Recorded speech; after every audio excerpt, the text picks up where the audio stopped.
Yo la famille, j'espère que vous allez bien. Alors pour ce premier podcast, qui dit premier podcast dit bien évidemment honneur aux dames. Et aujourd'hui, je vais vous parler d'une femme qui a tout simplement révolutionné le monde avec un mot.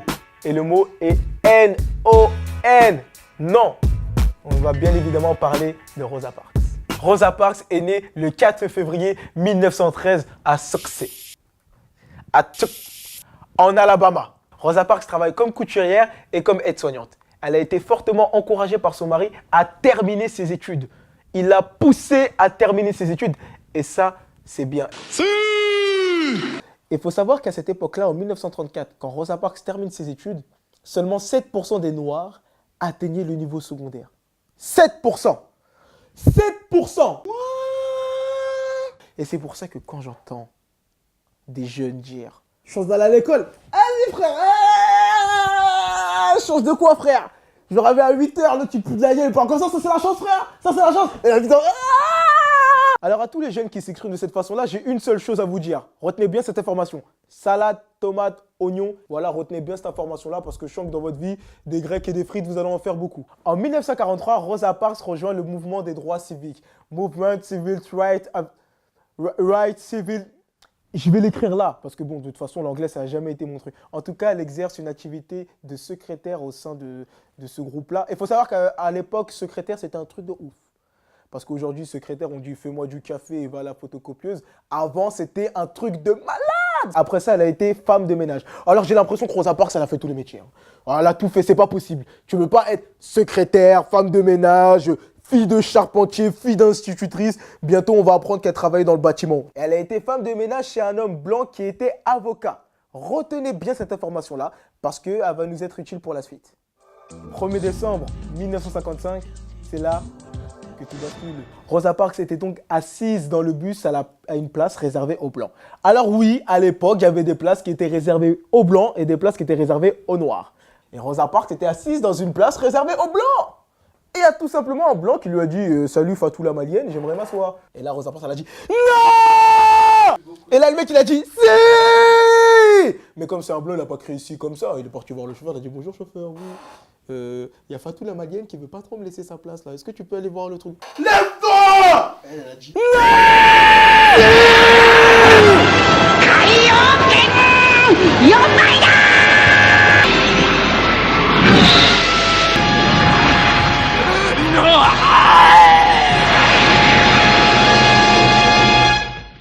Quelles ont été les conséquences de l'acte de Rosa Parks? Eh bien, c'est simple. Elle a tout simplement été arrêtée, jugée inculpée de troubles à l'ordre public pour ne pas avoir respecté les lois de l'État, tout simplement. Et elle a également écopé d'une amende de 15 $.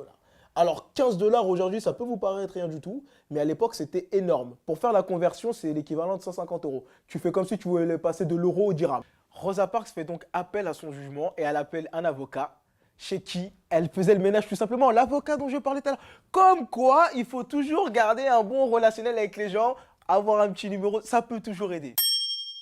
Le geste de Rosa Parks a révolutionné la communauté noire. La communauté noire s'est réveillée, a pris le devant et a manifesté à sa façon. Une solidarité qu'on n'a jamais vue, une solidarité de Chinois. On a fait pire que les Chinois. Et là, je vous parle de la vraie solidarité. Je ne suis pas en train de vous parler de la solidarité qu'on a vécue à l'école.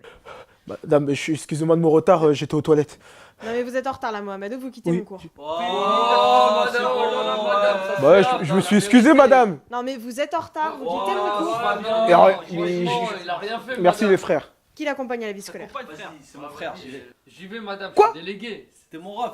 Ouais. Je t'accompagne, ne te laisse J'y pas vais. tomber, Ah, on moi, est là. j'y vais. Je viens avec toi si vous voulez. Avec vous. Non, mais et là, on parle de la vraie solidarité. La solidarité d'une communauté plus que soudée et unie avec un homme. Et cet homme-là, c'est Martin Luther King.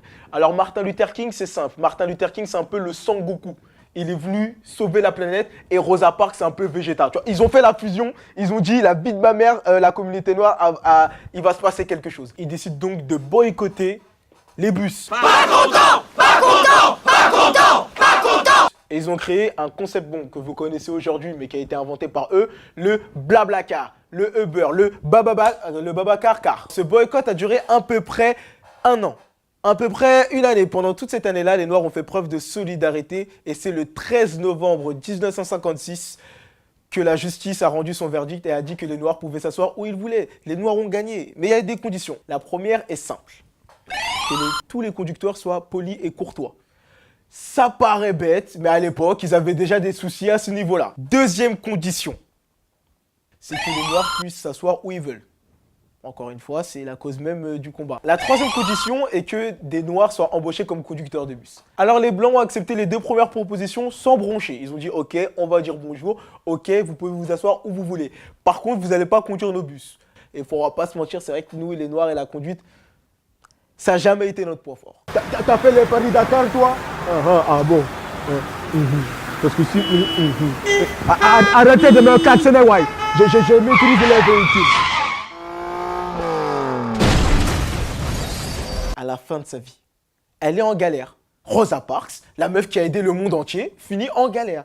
C'est-à-dire, genre elle a découvert. Tout le monde s'est mis à pleurer le jour de sa mort, malheureusement, le 24 octobre 2005. Et là, tout le monde s'est rappelé de Rosa Parks. Tout le monde a dit, ah oui, on se souvient du combat qu'elle a mené, du bien qu'elle a fait à la communauté, alors que personne ne l'a vraiment aidé à la fin de sa vie. Moralité, Rosa Parks a souhaité que les Noirs puissent s'asseoir où ils veulent dans le bus. Et aujourd'hui, c'est le cas. 60 ans plus tard, on y est.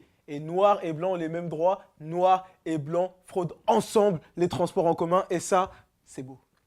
Passer en force et en groupe, se faufiler discrètement derrière un autre voyageur. Si la vidéo t'a plu, tu peux me retrouver sur tous les réseaux sociaux qui seront affichés en dessous. Et tu peux partager tout simplement la vidéo à tes amis. J'espère que ça t'a plu. Je te dis à très bientôt.